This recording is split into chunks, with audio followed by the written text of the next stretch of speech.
Avian जो है, जो बीमारी है, ये शरीर के किसी भी हिस्से को इन्वॉल्व कर सकता है। हड्डियों की ही बीमारी है, हड्डी किसी भी पार्ट में का इन्वॉल्वमेंट हो सकता है। लेकिन जो कॉमनली हम अपने क्लिनिक्स पे जो देख रहे हैं, वो हिप जॉइंट्स का बहुत ज़्यादा मेजॉरिटी हम इन्वॉल्वमेंट देख रहे हैं।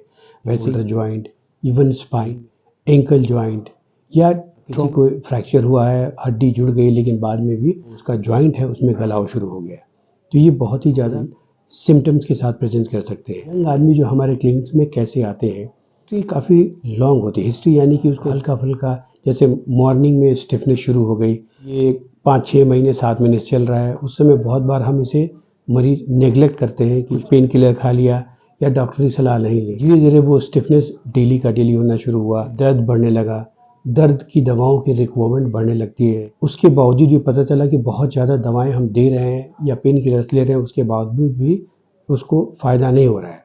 इस स्टेज में जनरली जो पेशेंट्स डॉक्टर के पास आते हैं, एक्सरे में चेंजेस दिखने शुरू हो जाते हैं। लेकिन अर्ली स्टेज में देखें, जैसे बहुत लोग सजग होते हैं, जिन्हें मालूम है या बहुत जागरूक हैं, उनको ऐसा लगता है कि मुझे कुछ परेशानी है, तो अर्ली स्टेजेस में बहुत बार एक्सरे में भी वो चीज़ें दिखती नहीं है, तो उसे हम एमआरआई करते हैं। और एमआरआई में अर्ली स्टेजेस, बिकॉज हमारे लिए डायग्नोसिस यानी कि अर्ली डायग्नोसिस में हमारा ट्रीटमेंट मोडालिटी बिल्कुल चेंज हो जाता है। और बहुत बार इस शुरुआत में ही हमें बिल्कुल डिजीज़ को रिवर्स करने की संभावना होती है, यानी कि स्टेज 1 में।